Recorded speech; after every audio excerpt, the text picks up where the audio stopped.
Subscribe करें और bell दबाएं ताकि कोई खबर रह न जाए।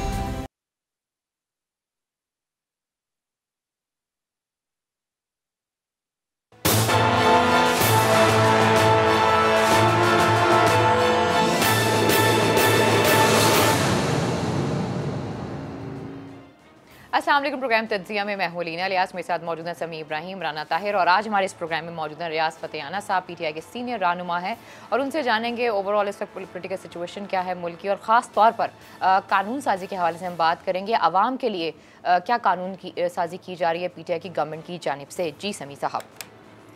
जी अलीना, मेरा तो ख्याल था कि आप ये बड़ा अच्छा आपने सवाल किया कि कानून साजी क्या की जा रही है आम लोगों के लिए, और फिर आप ये कहेंगी कि जी रियाज फतेहाना साहब।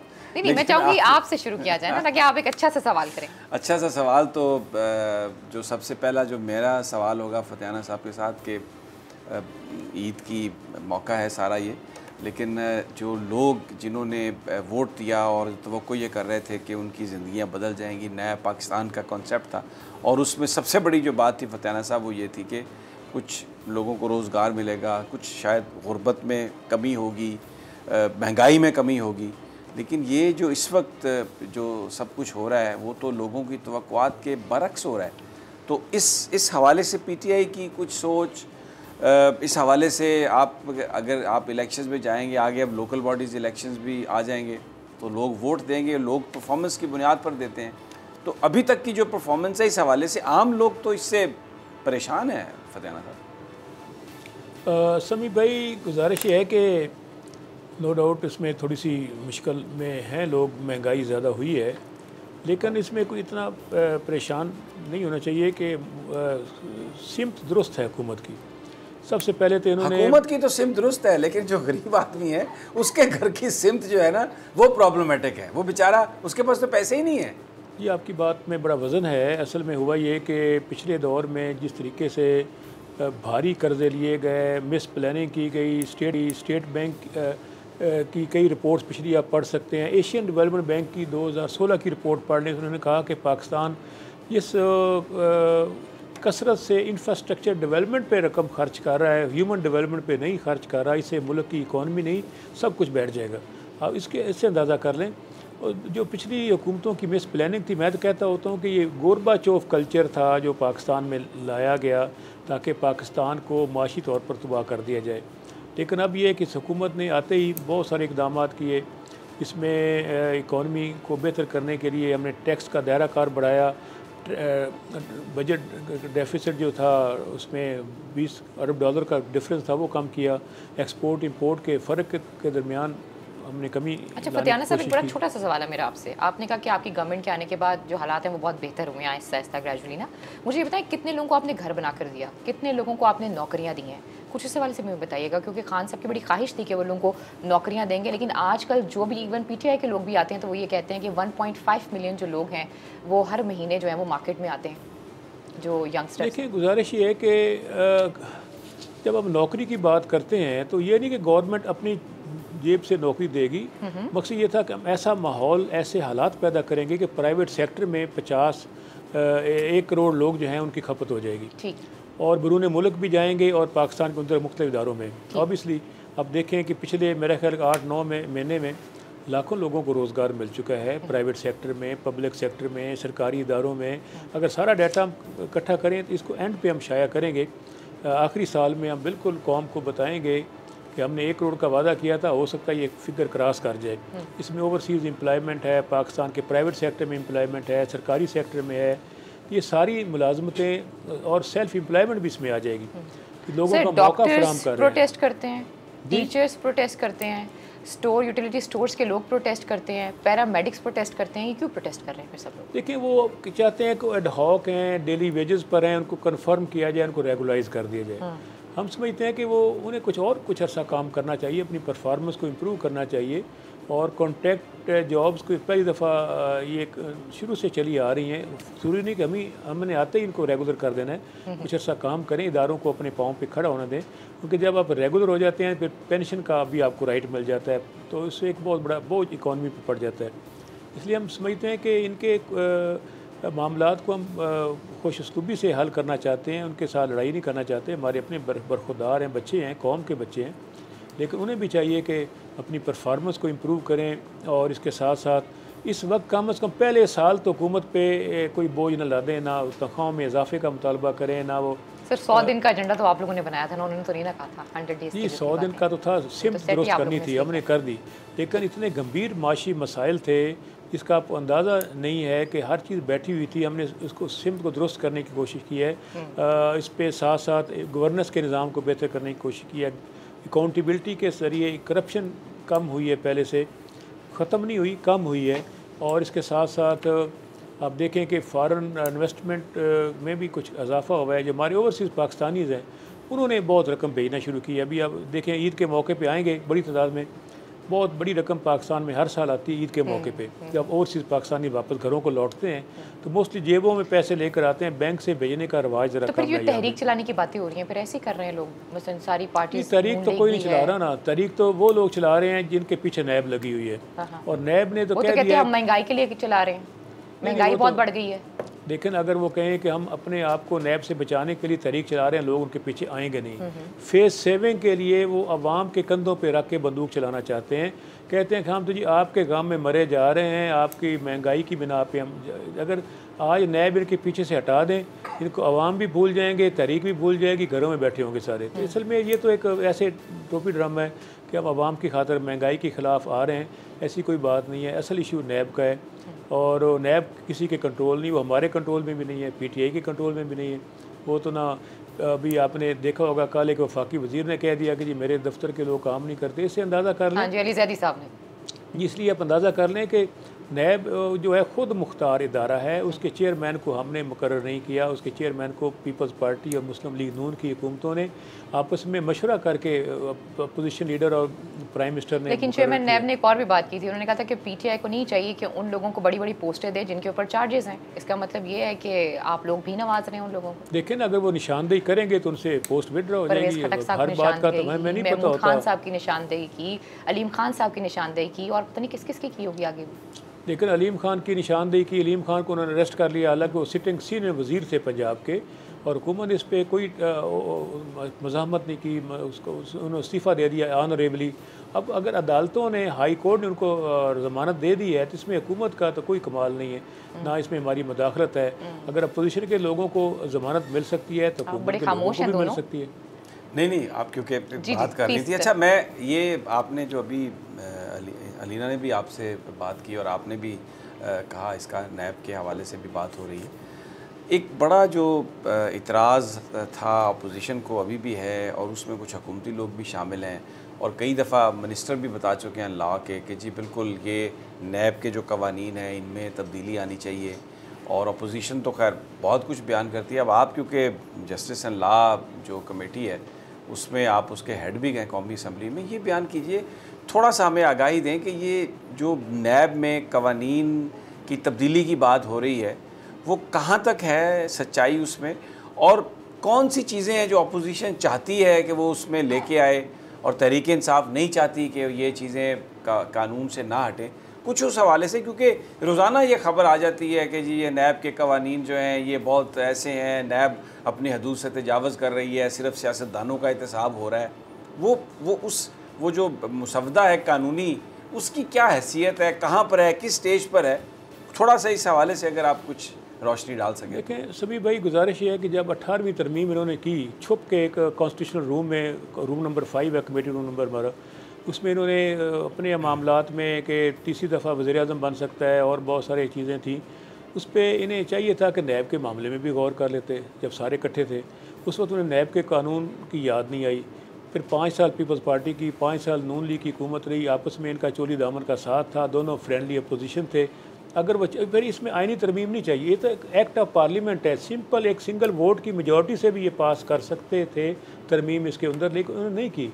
इससे अंदाज़ा करें कि अगर इसमें कानून में ख़राबी थी तो उस वक्त क्यों नहीं इन्होंने दुरुस्त किया। चेयरमैन सारे अफसरान इनके लगे हुए हैं, तो इसलिए हाँ, जब कोई कानून आसमानी सहीफ़ा नहीं होता, उसमें अगर अपोजिशन के पास कोई तजावीज़ हैं तो वो हमारे पास ले आएँ, हम इस पर हुकूमत को भी ऑन बोर्ड करेंगे और अपोजिशन को भी, और इनके दरमियान डायलॉग किया जाए। ये जो अपोजिशन ये कहती है कि जी ज़मानत जो है ये 90 डेज़ तक जो इख्तियार है एहतसाब अदालत के पास वो नहीं होना चाहिए। 15 दिन के बाद जो है वो ज़मानत हो जानी चाहिए। और फिर ये जरदारी साहब ने तो यही कह दिया कि पार्लियामानी कमेटी ये फ़ैसला करे कि किसी के ख़िलाफ़ अगर दरख्वास्त आए मेंबर असम्बली के कि उसके ख़िलाफ़ केस बनता है या नहीं बनता। तो वो तो इस तरह की बात कर रहे हैं। फिर हथकड़ी के इशू पर बड़ा एतराज़ किया और उसमें हमने देखा प्राइम मिनिस्टर साहब भी और तहरीक इंसाफ के लोग भी कि जी हथकड़ी ना लगाएं। फिर बहुत से लोगों की हथकड़ियाँ उतर भी गईं, लेकिन आज भी जाएँ तो जो आम आदमी है, जो गरीब आदमी है पाकिस्तान का, जब वो किसी अदालत में आता है उसको हथकड़ी लगी होती है। तो फिर ये सबके लिए तो एक जैसा पाकिस्तान नहीं है। आज भी जो बड़े बड़े ओहदों पर जो लोग थे उनको हथकड़ियाँ नहीं लगाई जाती। प्राइम मिनिस्टर भी बोल पड़ते हैं कि ओ जी प्रोफेसर को लगा दी, कोई कहता है किसी को लगा दी। अगर भले कोई डॉक्टर है, प्रोफेसर है, MNA है, अगर किसी ने जुर्म किया है, अगर किसी पर कोई इल्ज़ाम है और वो गिरफ़्तार है, तो या तो सबको लिए ये होना चाहिए कि उन्हें हथकड़ी ना लगाएं। अब चंद को लगाएं, चंद को ना लगाएं, तो ये फिर एक डिस्क्रिमिनेशन नहीं है। जी देखिए समीर भाई, इसमें दो इश्यूज़ हैं। एक तो है कि नैब के पास अख्तियार है नैब लॉ के तहत कि 90 दिन तक जिस्मानी रिमांड रखा जा सकता है, लेकिन जो आम क्रिमिनल प्रोसीजर कोड है उसमें किसी भी किस्म का क्राइम हो तो 14 दिन से ज़्यादा जिस्मानी रिमांड नहीं हो सकता। इस पे उनकी मांग है कि इसको 90 डेज़ से कम किया जाए। तो मेरा ख्याल इसमें कोई हर्ज नहीं, इस पर गौर किया जा सकता है और गौर करना चाहिए। दूसरा, जहाँ तक हथकड़ी का मामला है तो वाइट कॉलर क्राइम है, इसमें कोई दहशतगर्दी, रेप, कत्ल, डकैती, दहशतगर्दी की दफ़ात नहीं है। उसमें खतरा होता है, खदशा होता है कि मुलज़म भाग ना जाए और फिर मिलेगा नहीं वो, इसमें सज़ाए मौत हो सकती है। एक ये वजह है कि इसमें कहते हैं कि जो ये वाइट कॉलर क्राइम है इसमें लोग किसी ने भागना नहीं होता है। अगर उनको हाथ कड़ी लगा के लाने की बजाय वैसे ले आया जाए तो हर्ज कोई नहीं होता। नहीं, एक फिर मेरा सवाल है यहाँ से, मुझे ये बताइए, पूरी दुनिया, अमेरिका, यूरोप, वहाँ पर जो वाइट कॉलर क्राइम हो या किसी ने कोई दूसरा क्रिमिनल ऑफेंस किया हो, सबको हथकड़ी लगती है। बड़ा बड़ा जो बैंक्स के जो फ्रॉड्स हैं, वाइट कॉलर क्राइम जो है, बड़े बड़े अमीर आदमी जो हैं, बिलियनर्स जो हैं, जब वो पकड़े जाते हैं तो उनको हथकड़ी लगी होती है ट्रायल के दौरान। जो लेके आते हैं, जब वो ट्रायल के दौरान उनको लेके आते हैं, जब वो कस्टडी में होते हैं, उनको हथकड़ी लगी होती है। तो ये कहना कि जी अच्छा चलें, दूसरी बात मेरी ये, मान लिया आपकी बात, वाइट कॉलर क्राइम जो है, बहुत सारे जो लोगों के तनाज़ात होते हैं, आम जो सिविल जो केसेस होते हैं जिनमें लोग पकड़े जाते हैं, बस चेक बाउंस होता है तो लोग पकड़े जाते हैं, और कुछ चीज़ें होती हैं उन पकड़े जाते हैं, फिर उनमें उनको क्यों हथकड़ी लगाते हैं? वो भी तो फिर फाइनेंशियल, लेकिन वो क्योंकि आम आदमी है, कोई पॉलिटिकल फिगर्स नहीं है, उन पर तो ये अप्लाई नहीं करते आप। देखो उसमें शायद बड़ी वजह ये है कि उनको हथकड़ी इसलिए लगाई जाती है कि पता होता है भागेगा नहीं। ये पुलिस अफसर पर है मुनहसर, इस पर कोई सेट लॉ नहीं है, ना कोई रूल्स हैं कि हर मस्ट जिसको पकड़ा जाए हथकड़ी लगाई जाए। उस पर जो उसको लेकर आ रहा है उसकी सवाबदीद पे है कि अगर वो समझता है कि ये बंदा भाग सकता है तो उसको हथकड़ी लगा दे, अगर उसको यकीन हो कि नहीं भागेगा मुलज़म तो हथकड़ी ना लगाए। तो ये उसकी सवाबदीद है, इसमें कोई ऐसा कोई सेट रूल, लॉ या पॉलिसी मुतय्यन नहीं है। साहब, बात ये है, जो आपने वाइट कॉलर क्राइम की बात की, आपने कहा कि किसी ने कत्ल किया हो, कोई और इस तरह का घिनौना, इससे बड़ा घिनौना जुर्म क्या हो सकता है? जिन्होंने कौम को लूटा, जिन्होंने आज मुल्क को इस हाल पे पहुंचाया, इससे बड़ा घिनौना जुर्म क्या हो सकता है? आप ये देखें, आप कहते हैं कि इन्होंने मुल्क से नहीं भाग जाना, तो क्या हुआ है? शहबाज शरीफ भागा हुआ नहीं है, सलमान शहबाज साहब भागे हुए नहीं है, इसहाक डार साहब भागे हुए नहीं है। ये वाइट कॉलर क्राइम, वो प्राइम मिनिस्टर के त्यारे में अपना भाग गए थे उस इसहाक डार साहब जो है, और हसन हुसैन अभी तक बाहर हैं, अली इमरान भी नहीं आया वापस। तो ये कहना कि जी ये अपना भागते नहीं है, ये तो सबसे पहले भागते हैं। तो इसलिए ये जो कोशिश हो रही है सारी, उसमें अपना आपकी पार्टी के कुछ लोग भी चूँकि नैब को मतलूब हैं, उनके खिलाफ इंक्वायरी हो रही है। ये तो राना साहब, मुझे ज़रा हंसी आ रही है, तो उन चोरों की मानद हैं जो हाथों को तेल लगा के आते हैं कि अगर उन्हें को पकड़ने की कोशिश करे हाथ से तो हाथ स्लिप हो जाए और वो भाग जाए। 14 दिन में चोर हैं। वो जो आप 14 दिन की रिमांड की बात करते हैं, वो थाना ग्वाल मंडी में उल्टा लटका देते हैं। ये तो बड़े अच्छे तरीके से जूस पिलाते हैं, इनको चाय पिलाते हैं, सूप पिलाते हैं, तफ्तीश इस तरीके से करते हैं। वो पब्लिक अकाउंट कमेटी का चेयरमैन आपने बना दिया शहबाज शरीफ को, वो यहाँ सारा जो जिस्मानी रिमांड का अरसा था उन्होंने मिनिस्टर इनकलेब में गुजारा। तो कैसे तफ्तीश वाइट कॉलर क्राइम की जनाब हो सकती है? देखिए, जहाँ तक भागने का तल्लुक है, जितने लोग भागे हैं ये ज़मानतें करवाने के बाद भागे हैं। नैब कस्टडी में कोई नहीं भागा, इसलिए हथकड़ी इसमें मैटर नहीं करती, वो तो जमानतें करवा सर के वापस भागे कौन हैं। लाएगा? रिस्पॉन्सिबिलिटी किसकी है? अगर एक बंदा चला जाता है जो क्रिमिनल है, उसने वापस भी तो आना है ना, उसको वापस कौन लेकर जी, आएगा? वापस हमारे मुल्क का के तो लिए हमेशा ये इशू रहा है, मुशर्रफ साहब जाते हैं उनका वापस आना मुश्किल हो जाता है, कानून अब मौजूद है। शहबाज शरीफ साहब गए हैं उनका वापस आना मुश्किल हो जाता है, तो लाएगा कौन? ये लाने के लिए इंटरपोल मौजूद है, अगर नैब चाहे तो इस पर केस रेफरेंस बनाकर भेजे तो मेरा ख्याल है, क्योंकि कुछ लोग तभी अदालती ज़मानतों पर जाने के बाद वापस नहीं आए, तो मेरा ख्याल अगर नैब चाहे, उनको चाहिए कि अगर लोग नहीं आ रहे फतियाना साहब, इंटरपोल से सवाल वापस आप लाओ। असल जो सवाल है आप उसको एड्रेस नहीं कर रहे। यहाँ पर हम तकरीरें सुनते हैं, नबी पाक सल्लल्लाहु अलैहि वसल्लम की हदीस को कोट किया जाता है कि पुरानी कौमें इसलिए बर्बाद हो गई कि कानून सबके लिए यकसा नहीं होता था। अभी सवाल ये है कि ये जो बड़े बड़े लोग हैं, करोड़पति, जो जुर्म करते हैं तो उसको हम कह देते हैं जी ये वाइट कॉलर क्राइम, ये वाइट कॉलर क्राइम है, चिट्टा क्राइम है, ये चिट्टे गिरेबान वाला क्राइम है ये।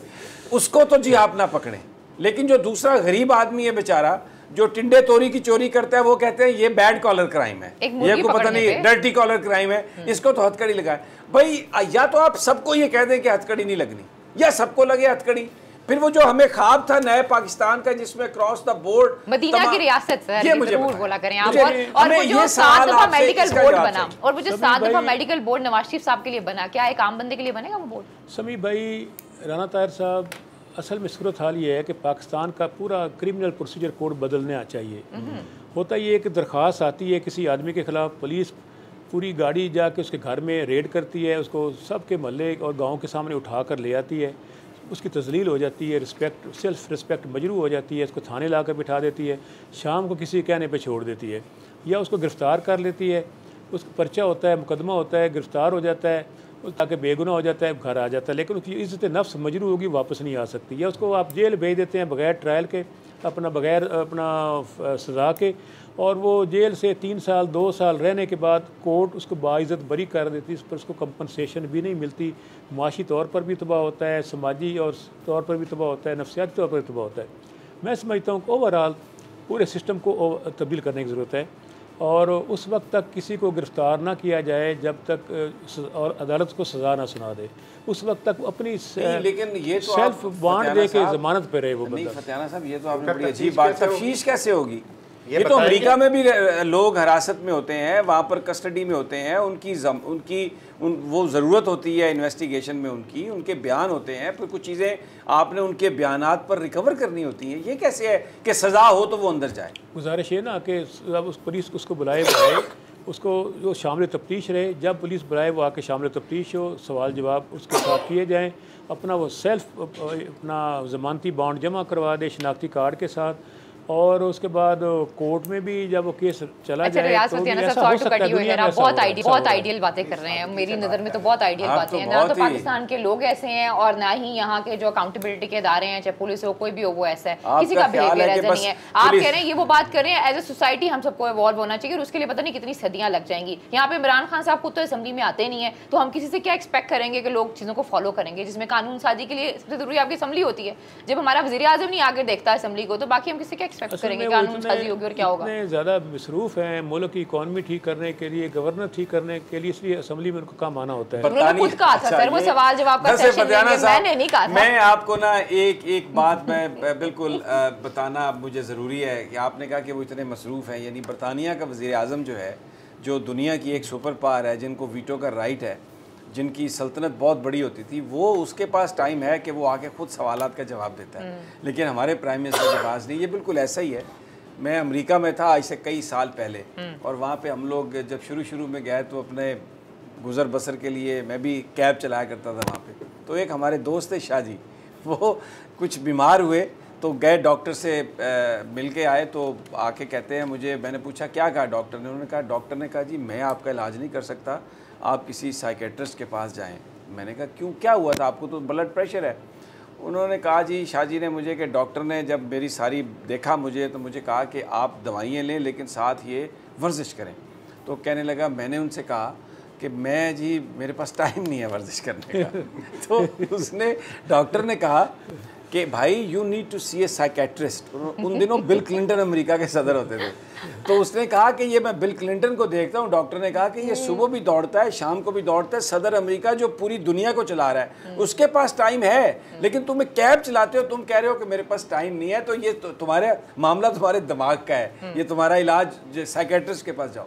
तो ये जो आप कह रहे हैं ना कि खान साहब इतने मसरूफ़ हैं इकोनॉमी ठीक करने में कि पार्लियामेंट में नहीं, पार्लियामेंट ही तो वो जगह है जहाँ पे आपने इकोनॉमी ठीक करनी है, कानून साजी करनी है और मामलात को एड्रेस करना है, अगर ये एक डेमोक्रेसी है तो।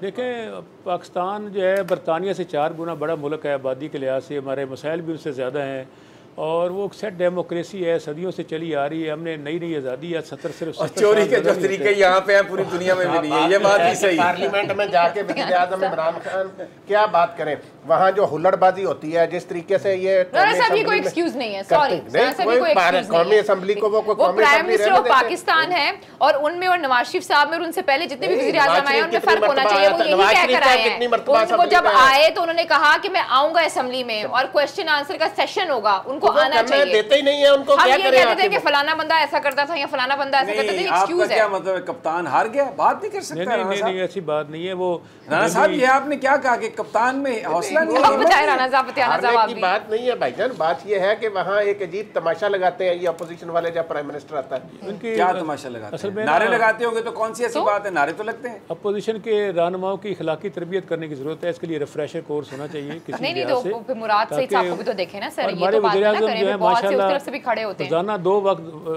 जॉगिंग करते हैं, एक्सरसाइज करते हैं। अभी भी मेरा ख्याल है वो हर लिहाज से दुनिया के सारे वज़ीर आज़म एक्सरसाइज के लिए टाइम है, लेकिन असेंबली में आने के लिए टाइम नहीं है। मेंटली फिजिकली फिट है हमारे वज़ीर आज़म, ऐसी बात नहीं है, और वो मुल्क को सीधा कर देंगे, ठीक कर देंगे। आप देखिए, अच्छा, अब वज़ीर आज़म साहब ने खुद ये कहा था फतियाना सर, जब वो अपोजिशन में थे तो वो तकरीरें करते थे, वो कहते थे कि अगर डॉलर जो 1 रुपये भी बढ़ जाए ना तो 1000 अरब रुपए का आपके ऊपर कर्ज आ जाता है। तो अब ये देखें ना, IMF के पास जाने के बाद कितना ज़्यादा कर्ज बढ़ गया। मैं चाहूँगी कुछ इस हवाले से भी आप बताइएगा। पहले उन्होंने कहा था नहीं जाऊँगा, वो चले गए, क्यों गए? मसलन जब डॉक्टर इशफाक साहब हमारे शो में आए थे तो उन्होंने काफ़ी चीज़ें अंदर की बताई थी, और अभी भी मैं कल 2-3 दिन पहले देख रही थी, एक शो पर बैठे वो कह रहे थे कि जो भी किया है वो असद उमर ने किया है। खैर, प्रोग्राम में वक्त एक छोटी सी ब्रेक का, स्टे विद अस।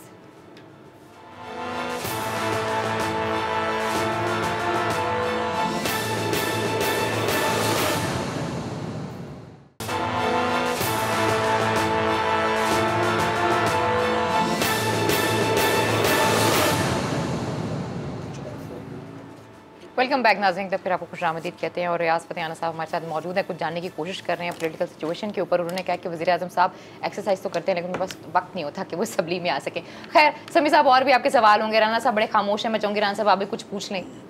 अच्छा, मैं एक सवाल पूछना चाहता हूँ, एक बिल्कुल बहुत हमने ब्रेक पर जाने से पहले इस पर बात कर ली कैटेगोरिकली। फतियाना साहब, नैब के कानून में तब्दीली के लिए आपकी कमेटी के सामने कोई मुसवदा कवानीन में तब्दीली का आपके सामने है? इस वक्त तक हमारे सामने कोई ऐसा मसौदा हुकूमत या अपोजिशन की तरफ से कोई सलाह मशवरा कमेटी के मेंबरान कर रहे हैं इस हवाले से? इस वाले में हमने अपना ऑफ द रिकॉर्ड आपस में डिस्कशन की है, और मेरी इन्फॉर्मेशन के मुताबिक बैकडोर चैनल से एक रब्ता है। हमारे फेडरल मिनिस्टर लॉ जो हैं फ़रूक नसीम साहब, चूँकि वो सेनेटर हैं, इसलिए सेनेट के अंदर से फ़रूक एच नाइक साहब जो पीपल्स पार्टी से हैं, और शायद सरदार अय्याज सादिक साहब, इनका कोई बैकडोर आपस में रब्ता है। लेकिन एज सच वो मसौदा हमारे सामने नहीं आया, ना वो ओपन हुई बात, लेकिन जब भी आएगा तो उस पर यकीनन हम मुल्क और कौम के बेहतरीन मुफाद में बेहतर रिकमेंडेशन काम करेंगे। अच्छा जी, अब एक दूसरी बात, ज़ाहिर है ये एक डील हुई है IMF के साथ, और अभी बजट भी उस हवाले से आएगा, उसका इम्पैक्ट भी सामने आएगा। वज़ीर आज़म साहब गाए बगाए लोगों को इत्माद में भी लेते रहे, लेकिन मीडिया में बहुत सारी चीज़ें आती रही हैं। मैं आपसे ये पूछना चाहता हूँ कि आप उनके साथ मीटिंग्स में भी शरीक हुए, जो भी उन्होंने ब्रीफिंग्स भी दी, बताया भी, कुछ हमें ये बताइए कि क्या इमरान खान साहब का विज़न है कि कब तक ये जो सख्ती है इस वक्त फाइनेंशियल ये रहेगी, कब तक सूरत हाल बेहतर होने का इम्कान है, उनका विज़न क्या है, और ये जो सारी की सारी ट्रेंचेस जो हमें इनकी जो पैसे की हैं वो हम लेंगे, क्योंकि बहुत सारे लोगों का ख्याल है कि IMF से शायद 2-3 अक़सात लेने के बाद हमें मज़ीद पैसे लेने की ज़रूरत ना पड़े, इसलिए कि जो इकॉनमी है वो बेहतर फुटिंग पे चली जाएगी। इस हवाले से कुछ इमरान खान साहब ने कभी आपके साथ पार्टी के लोगों के साथ कोई चीज़ शेयर की हो, कभी किसी ने सवाल किया हो, तो कुछ हमारे साथ आप शेयर करेंगे? ये मेरा अंदाज़ा है कि 1 साल और मुश्किल का है, उसके बाद हालात अभी से हालात बेहतर होना शुरू हो जाएंगे, क्योंकि FBR के चेयरमैन बहुत सही आदमी लाए हैं जो प्राइवेट सेक्टर से हैं, शब्बर जैदी साहब, और उन्होंने आते ही ताजरों के अंदर से खौफ व राज ख़त्म किया है, उनके एतमाद को बहाल करने की कोशिश की है, उनकी गिरफ्तारियाँ, छापे, उनके हरासा, परेशान करना, ब्लैकमेल करना, उस पर उसको काफ़ी नीचे काम किया उन्होंने। इस तरह स्टेट बैंक में भी एक बहुत बड़ा पाकिस्तानी जिसने बड़ा अच्छा एक्सपीरियंस हासिल किया है बैरून मुल्क जाके मुख्तलिफ इदारों में काम करने का, वो भी अच्छी टीम लेकर आए। वो तो मिस्र में थे और वहाँ पर जो करेंसी का उन्होंने हाल किया है, मिस्री करेंसी का, वो तो लोग आज भी मिस्र वाले तौबा तौबा करते हैं। देखें पार्टी गई है वहाँ पर हलवे की कि शुक्र अल्लाह का ये यहाँ से चले गए। और हमारे हफीज़ शेख साहब भी बड़े मोतबर हैं, 3 हुकूमतों में काम पहले कर चुके हैं। रियाज साहब ने माननी आपकी बात। तो मैं समझता हूँ कि ये इन्होंने पीपल्स पार्टी के दौर में भी और मुशर्रफ दौर में भी अच्छा काम किया है, और हफीज़ शेख एक मुस्तनिद गैर सियासी लेकिन टेक्नोक्रेट शख्सियत। अच्छा, मुझे एक चीज़ बताएं, FBR जो इस दफ़ा अपना रेवेन्यू का टारगेट सेट करेगी, क्या आपको इस बात का यकीन है कि वो उसको पूरा कर लेगी? इस पर मुझे आप स्टेटमेंट दे रहे हैं। काफ़ी हद तक अमकान है। मैं समझता हूँ कि नए चेयरमैन की मौजूदगी में इस पर इनके साथ बड़ा इंटरेक्शन है लोगों का। पर्सनल इनकी एक बहुत मशहूर कंपनी है जो ऑडिट करती है पाकिस्तान में मुख्तलिफ बड़े बड़े इदारों का, तो इस लिहाज से असल में होता है ये कि पर्सनल रेपो जो होती है ना, पर्सनल कॉन्फिडेंस, ट्रस्ट, वो बहुत इंपॉर्टेंट चीज़ मैटर करती है। तो इस वक्त ताजरों का, सनतकारों का ट्रस्ट है PR के चेयरमैन पर शब्बर जैदी साहब पे। मैं तवक्को करता हूँ कि टैक्स नेट वसी होगा, और इसके साथ साथ करते हैं, आपको यकीन है कि इकदाम किए जाएंगे और जो टारगेट सेट किया जाएगा वो आप पूरा करेंगे? जी जी बिल्कुल। प्राइम मिनिस्टर और हमारे नए जो एडवाइज़र टू प्राइम मिनिस्टर हैं स्पेशल सेक्रेटरी हफीज़ शेख साहब और चेयरमैन FBR, तीनों एक पेज पर हैं, और पूरी रिसर्च बेस्ड स्टडीज़ हो रही हैं और काम हो रहा है। बैनुल अक़वामी इदारे जो हैं वो भी इसमें उनको, तो इससे पहले जो टीम थी वो निकम्मी थी? मैं ये नहीं कह सकता कोई निकम्मी थी, उनकी नीयत भी बुरी नहीं थी, लेकिन वो नहीं डिलीवर कर सके। तो ऐसा होता रहता है हुकूमतों में, एक टीम डिलीवर ना कर पाए तो दूसरी टीम आ जाती है, तो इसमें हर्ज कोई नहीं होता।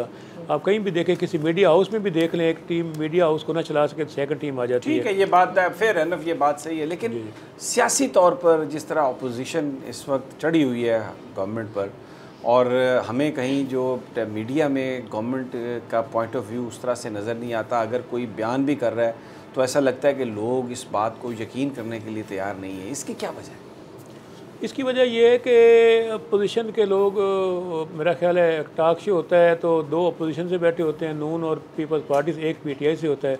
ऑब्वियसली वो उनको डबल टाइम मिलता है बात करने का, हमारे शख्स को तीसरी हिस्सा टाइम मिलता है। होना तो ये चाहिए या तो 2 हों, एक अपोजिशन से, एक गवर्नमेंट से, या फिर 2 गवर्नमेंट से हों, 2 अपोजिशन से। एक तो ये वजह है कि वो मुसलसल जो टॉक शोज़ में एक तरफा जो प्रोपेगेंडा हो रहा है या एक राय बन रही है, उसका हमें नुकसान हुआ है।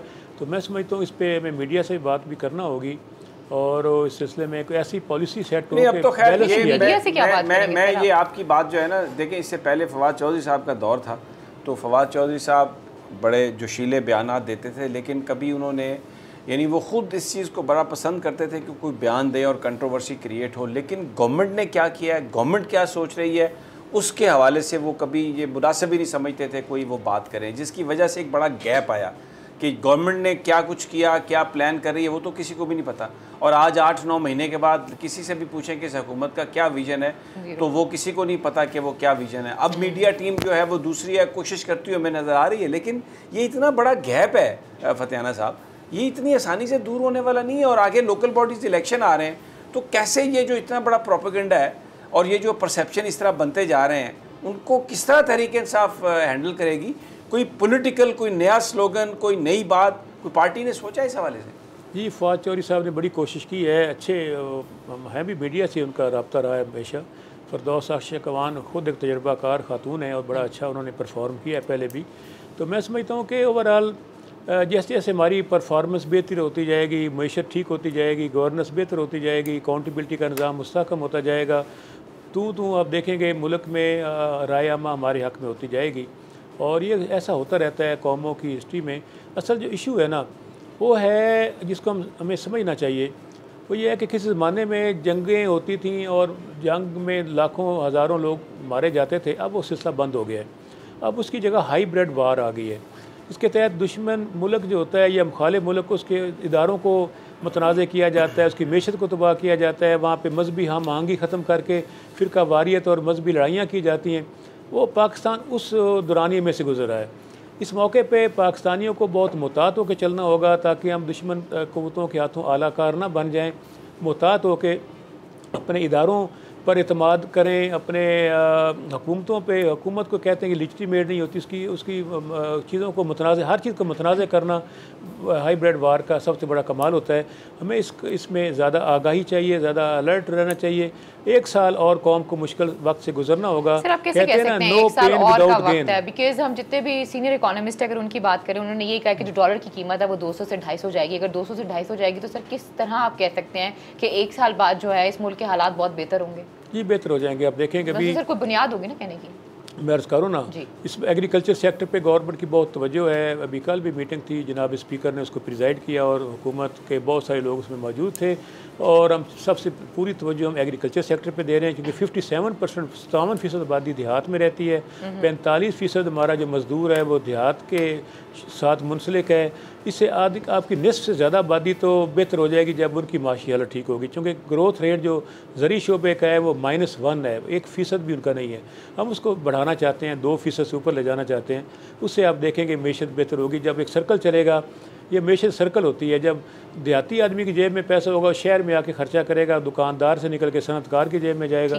तो एक सर्कल जब इकॉनमी का चलेगा तो उससे यकीनन मैशत बेहतर होगी। बाहर से इन्वेस्टमेंट आना शुरू हो चुकी है, ओवरसीज़ पाकिस्तानी भी यहाँ इन्वेस्ट कर रहे हैं। 10 साल के लिए हमने टैक्स छूट दे दी है, जो नई सनत यहाँ कायम की जाएगी। बहुत सारी सनतें चाइना से पाकिस्तान इसलिए शिफ्ट हो रही हैं कि चाइना का जो इस वक्त मज़दूर है वो पाकिस्तान की निस्बत उसका वेज 5 गुना ज़्यादा है। तो इसलिए यहाँ चूँकि सस्ती लेबर है, तो साथ अमेरिका ने चूँकि टैक्सेस बढ़ा दिए हैं, 20 से 25% दरामदी ड्यूटी लगा दी है चाइनीज़ प्रोडक्ट्स पे। जो ट्रेड वार हो रही है अमेरिका और चाइना के दरमियान, उसका भी पाकिस्तान को फ़ायदा हो सकता है कि अब वो अगर चाइना से चीज़ एक्सपोर्ट अमेरिका होती है तो उस पर उसको 20-25% टैक्स देना पड़ेगा। अगर वही चीज़ पाकिस्तान में पैदा होती है और ये होती है, साल के बाद मदीना की रियासत होगी ना, आप ये कह रहे हैं। जो ऐसे जो बात की इमरान खान साहब ने, बिकॉज जो आप बात करें यकीनी सी बात है, आपसे बेहतर कोई समझता होगी तो नहीं, लेकिन उस तरफ सफर उसका शुरू हो सकता है। मैंने तो उसमें देखे ना एहसास प्रोग्राम शुरू किया है। आइन का आर्टिकल 38 कहता है कि रियासत जिम्मेदार होगी खुराक, इलाज, तालीम और रहायश। आज तक किसी हुकूमत ने अमल नहीं किया। इसी वजह से आज 50 लाख मकान बना रहे हैं, 1 करोड़ लोगों को रोज़गार फराहम कर रहे हैं। एहसास प्रोग्राम शुरू किया है नौजवानों के लिए। 2 अरब का ये 5 साल मंसूबे हैं या 2 साल में 3 साल में हो जाएंगे? क्योंकि अक्सर मंसूबे ऐसे होते हैं 5 साल के ना, अक्सर वही मैं भी कहने लगी थी ये अक्सर जो गवर्नमेंट्स आती है वो मंसूबे 5 साल के बनाते हैं ताकि इलेक्शन के करीब मंसूबों का क्रेडिट लिया जा सके। हाउसिंग की बात करते हैं ना, हाउसिंग से ये नहीं मतलब कि गवर्नमेंट खुद मकान बना के लोगों को देगी। हम ऐसे हालात पैदा कर रहे हैं अब उसके जितने प्राइवेट सेक्टर को इनकरेज कर रहे हैं। अब अभी तक मेरे ख्याल लाखों मकान बन भी चुके हैं पाकिस्तान में। प्राइवेट सेक्टर को आप कैसे अलग कर सकते हैं? हमने यही कहा था कि हम सरकारी प्राइवेट सेक्टर मिला के 50 लाख मकान बनाएंगे। जब ये हुकूमत 5 साल मुकम्मल करेगी, अब देखेंगे 50 से ऊपर काम जा चुका है। बिलों की कीमतों में इजाफा होगा? किसमें? बिलों की कीमतों में इजाफा होगा। किन की कीमतों में? बिलों की बिजली के। अच्छा, यूटिलिटी बिल्स की आप बात कर रही हैं। वक्ती तौर पर उसमें इजाफा यकीनी तौर पर होगा। बिजली और गैस की कीमतों में जब इजाफा होगा, इसका एक मुस्बत पहलू भी है। अच्छा। इसका मुस्बत पहलू ये है कि लोग बचत की तरफ जाएंगे, लोग कम बिजली इस्तेमाल करेंगे, कम गैस इस्तेमाल करेंगे। आपका मतलब है कि घरों में अंधेरे हो जाएंगे, लोग बत्तियां नहीं जलाएंगे। आग लगाई थी, आपको याद होगा, बिल को आग लगाई थी, एसी कम इस्तेमाल करेंगे। पिछले दिनों ना फतेहाना साहब पार्लिमानी पार्टी ने कहा कि 1 साल के अंदर वो देख रहे हैं कि ये करप्ट अनासर जो हैं ये फारग हो जाएंगे।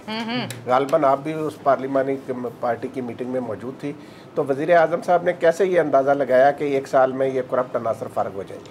वो समझते हैं जिस तरह नैब एक्टिव है, एंटी करप्शन एस्टेब्लिशमेंट्स पंजाब और खैबर पख्तूनख्वा में एक्टिव है, फेडरल इन्वेस्टिगेशन एजेंसी FIA को बड़ा फ्री मैंडेट है कि वो काम अपनी जगह पे कर रही है। 3 बड़ी ये इन्वेस्टिगेशन एजेंसीज़ हैं और जो काम कर रही हैं, उन्हें तवक्को है कि मीडिया भी इसमें मुस्बत रोल अदा कर रहा है। लोगों को बेनकाब होना चाहिए जिन्होंने लोगों ने करप्शन की है। और कौम को आज जो महंगाई और गुर्बत है, इसकी बड़ी वजह माजी की करप्शन है।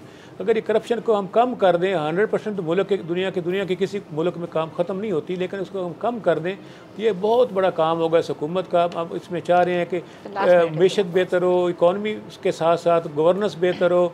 यहाँ पे हम जो तफरीक है इंसान की, वो बहुत ज़्यादा डिफरेंस हो गया। गरीब अमीर के दरमियान जो ब्रिज गैप है ना, बहुत बढ़ गया है।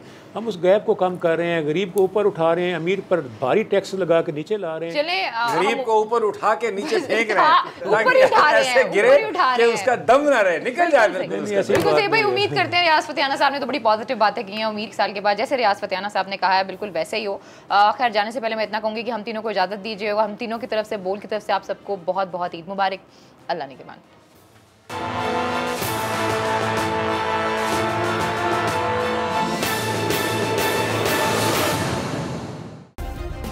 सब्सक्राइब करें और बेल दबाएं ताकि कोई खबर रह न जाए।